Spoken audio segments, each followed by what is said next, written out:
Container lorry ಒಳಗಿನ ಕೋಟಿ ದುಡ್ಡಿಗೆ ಬಿಗ್ ಟ್ವಿಸ್ಟ್ ಸಿಗ್ತಾ ಇದೆ. 400 ಕೋಟಿ ಒಡೆಯ ಉದ್ಯಮಿ ಅಲ್ಲವಂತೆ, ಬದಲಾಗಿ ರಾಜಕಾರಣಿ. ಹಾಗಾದ್ರೆ ಆ ರಾಜಕಾರಣಿ ಯಾರು? ಗುಜರಾತ್ ಮೂಲದ ರಾಜಕಾರಣಿಗೆ ಸೇರಿತ್ತ ಹಣ. 2 ಕಂಟೈನರ್ ಲಾರಿ, 400 ಕೋಟಿ. ಅದೆಲ್ಲೋಯ್ತು, ಅದು ಎಲ್ಲಿದೆ, ಅದು ಏನಾಯಿತು? ಈವರೆಗೂ ಯಾರಿಂದಲೂ ಉತ್ತರ ಸಿಕ್ಕಿಲ್ಲ.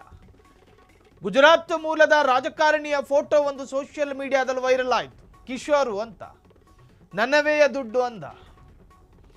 ಆದರೆ ಆ ಹಣ ಸಾಮಾನ್ಯ ಉದ್ಯಮಿಯ ಹಣ ಅಲ್ಲ ಅನ್ನೋದು ಒಂದಷ್ಟು ಚರ್ಚೆ. ಬೆಚ್ಚಿ ಬೀಳಿಸುವ ಅಂಶ ಬಯಲಾಗಿತ್ತೆ. ಕಾಂಗ್ರೆಸ್ ಎಂಪಿ ಒಬ್ರು ಶಾಕಿಂಗ್ ಹೇಳಿಕೆ ಕೊಟ್ಟರು. ಬೆಚ್ಚಿ ಬೀಳಿಸುವ ವರದಿ ಬಯಲಾಗುತ್ತೆ ಅಂತ. ಎಲೆಕ್ಷನ್ ಖರ್ಚಿಗೆ ಬಳಸಬೇಕಿದ್ದ ಹಣ. ವೇಗ ಪಡೆದುಕೊಂಡ SIT ತನಿಖೆ.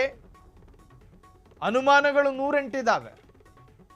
2025 ಅಕ್ಟೋಬರ್ ತಿಂಗಳಲ್ಲಿ ಬೇರೆ ಬೇರೆ ಕಡೆಗಳಲ್ಲಿ ಎಲೆಕ್ಷನ್ ಆಗ್ತಾ ಇತ್ತು. ಆ ಸಂದರ್ಭದಲ್ಲಿ ಈ ಲಾರಿ ಹೊರಟಿದ್ದಂತೆ.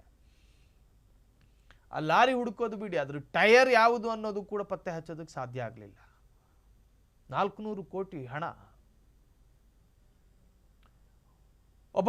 ಒಂದು ಫೋಟೋ ವೈರಲ್ ಆಗಿತ್ತು. ಆ ಫೋಟೋ ಅಥವಾ ಆ ಹಣದ ಮಾಲೀಕ ನಾನು ಅಂತ. ಆದರೆ ಆತನ ಜೊತೆ ಯಾರೋ ಹೇಳಿಸ್ತಾ ಇದ್ದಾರೆ ಅನ್ನೋ ಅನುಮಾನ ಇದೆ. ಗುಜರಾತ್ ಮೂಲದ ರಾಜಕಾರಣಿಗೆ ಸೇರಿದ್ದ ಹಣ. ನಂದೇ ಹಣ ಎಂದಿದ್ದ ಉದ್ಯಮಿ ಕಿಶೋರ್. ಆದರೆ ಆ ಹಣ ಸಾಮಾನ್ಯ ಉದ್ಯಮಿಯ ಹಣ ಅಲ್ಲ. SITಯ ತನಿಖೆ ಚುರುಕುಗೊಂಡಿದೆ. ಬೆಚ್ಚಿ ಬೀಳಿಸುವ ಅಂಶ ಬಯಲಾಗುತ್ತೆ ಅಂತ ಹೇಳಿ ಒಬ್ಬರು MP ಹೇಳಿದ್ರು. ಎಲೆಕ್ಷನ್ ಖರ್ಚಿಗೆ ಬಳಸಬೇಕಿದ್ದ ಕೋಟಿ ಹಣ ಅದು. ವೇಗ ಪಡೆದುಕೊಂಡಿದೆ SITಯ ತನಿಖೆ.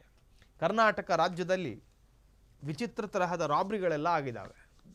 ಆದರೆ ಇಷ್ಟು ಪ್ರಮಾಣದ ಹಣ ಹಾಡ ಹಗಲೇ 2025ರಲ್ಲಿ ಕಂಟೈನರ್ ಸಮೇತ ನಾಪತ್ತೆಯಾಗುತ್ತೆ.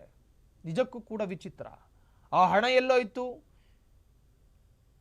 ಆ ಹಣ ಯಾವುದಾದ್ರೂ ಗೋದಾಮ್ನಲ್ಲಿ ಏನಾದರೂ ಇಟ್ಟಿದ್ದಾರಾ, ಅಥವಾ ಲಾರಿ ಸಮೇತನ ಸುಟ್ಟು ಹಾಕಿದ್ರ? ಆ ಬಗ್ಗೆ ಇನ್ನೂ ವಿವರ ಇಲ್ಲ.